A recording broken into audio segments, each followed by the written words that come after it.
محسوس ہوتا ہے کہ طالبان وعدوں کو پورا کرنے کے قابل نہیں۔ امریکی وزارت خارجہ کے ترجمان نیڈ پرائس نے کہا کہ محسوس ہوتا ہے کہ طالبان وعدوں کو پورا کرنے کے قابل نہیں۔ افغانستان ایک بار پھر کہیں بین الاقوامی دہشت گردوں کی پناہ گاہ نہ بن جائے۔ واشنگٹن میں اپنی پریس بریفنگ کے دوران نیڈ پرائس نے کہا کہ خطے میں دہشت گردی کا مقابلہ کرنے کے لیے ہمارے پاس صلاحیتیں موجود ہیں۔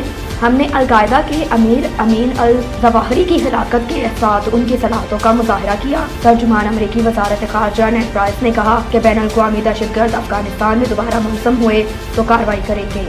خطے میں دہشت گردی کے خطرات سے نمٹنے کے لیے جو ہوا کریں گے، ایسے تمام اقدامات کیے جائیں گے جس سے ہمارے مفادات کا تحفظ ہو سکے۔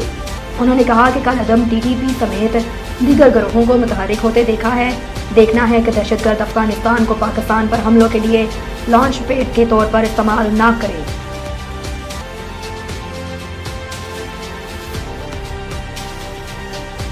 اسلام آباد ہائی کورٹ نے سلیمان شہباز کو ایئرپورٹ پر گرفتار کرنے سے روک دیا۔ چیف جسٹس اسلام آباد ہائی کورٹ عامر فاروق نے سلیمان شہباز کی حفاظتی ضمانت کی درخواست پر سماعت کی۔ سلیمان شہباز کے وکیل امجد پرویز ایڈوکیٹ نے کہا کہ سلیمان شہباز اکتوبر 2018 سے بیرون ملک ہیں۔ اس کے بعد ایف آئی آر ہوئی ہے جس پر عدالت نے کہا کہ پٹیشنر کی عدم موجودگی میں حفاظتی ضمانت نہیں دی جا سکتی۔ امجد پرویز نے کہا کہ 11 دسمبر کو سلیمان شہباز پاکستان واپس آئیں گے۔ استدعا ہے کہ ایئرپورٹ سے عدالت آنے تک حکام کو سلیمان شہباز کی گرفتاری سے روک دیا جائے۔ اس موقع پر وکیل امجد پرویز ایڈوکیٹ نے سلیمان شہباز کا ایئر ٹکٹ بھی اسلام آباد ہائی کورٹ کے سامنے پیش کیا۔ اسلام آباد ہائی کورٹ نے سلیمان شہباز کی درخواست پر فیصلہ سناتے ہوئے انہیں وطن واپسی پر ایئرپورٹ پر گرفتار کرنے سے روک دیا۔ سلیمان شہباز کو 13 دسمبر تک عدالت میں سرنڈر کرنے کا حکم دیتے ہوئے سماعت ملتوی کر دی۔ نئے ایڈمنسٹریٹر کراچی کے لیے ڈاکٹر سیف الرحمان کا نام فائنل ہو گیا۔ ذرائع کے مطابق ایڈمنسٹریٹر کراچی کے لیے گریڈ 20 کے آفیسر ڈاکٹر سیف الرحمان کا نام فائنل کیا گیا۔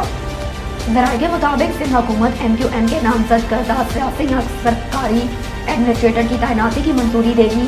ڈاکٹر سیف الرحمان کا تعلق پاکستان ایڈمنسٹریٹر سروس سے ہے اور وہ اس وقت گورنر سندھ کے پرنسپل سیکرٹری ہیں۔ ڈاکٹر سیف الرحمان بلدیہ عثمہ کراچی میں میٹروپولیٹن کمشنر رہ چکے ہیں۔ اس کے علاوہ ڈاکٹر سیف الرحمان ضلع وسطی شرقی کے ڈپٹی کمشنر سمیت بلدیہ وسطی کے ایڈمنسٹریٹر رہ چکے ہیں۔ Doctor Saif Karachi development authority کے ڈائریکٹر جنرل اور بلوچستان میں کمشنر صوب بھی تعینات رہے۔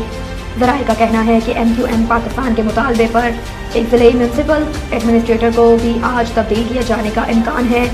ڈسٹرکٹ میونسپل کارپوریشن ایسٹ میں ایم کیو ایم کا نامزد کردہ آفیسر ایڈمنسٹریٹر مقرر ہوگا۔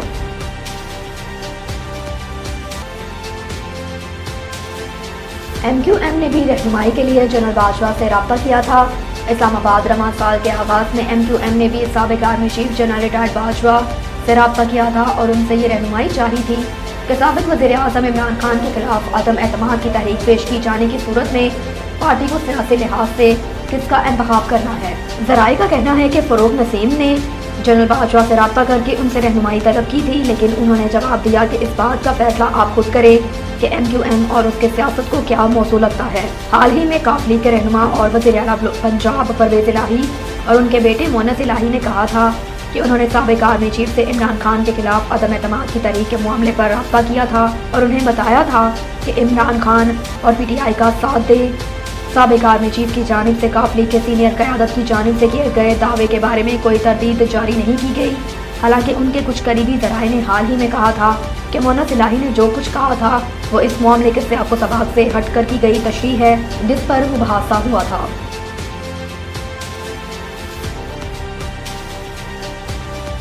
پاکستان ڈیفالٹ نہیں ہوگا، جمہوریت مستقل ہو گئی، مارشل لاء نہیں لگ سکتا۔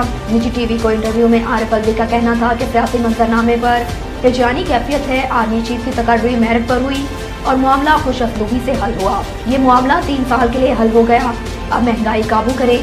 عمران خان پوچھتے تو اسمبلی نہ چھوڑنے کا مشورہ دیتے۔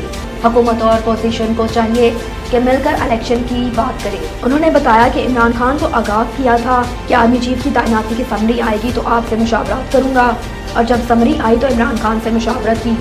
عارف الوی کا کہنا تھا کہ پاکستان میں جمہوریت مستقیم ہو گئی، ماشاء اللہ نہیں لگ سکتا۔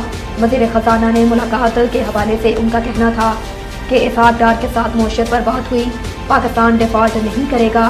اسحاق ڈار کو توانائی کی بچت کے حوالے سے پرپوزل دیا۔ مارکیٹیں جلد بند کرنی چاہیے جس سے 3 سے 4 ہزار میگا واٹ بجلی کی بچت ہوگی۔ انہوں نے کہا کہ اسحاق ڈار میں مفاہمت کا ٹیلنٹ ہے۔ دھرنے کے وقت بھی ان کی کوشش تھی کہ مفاہمت ہو جائے۔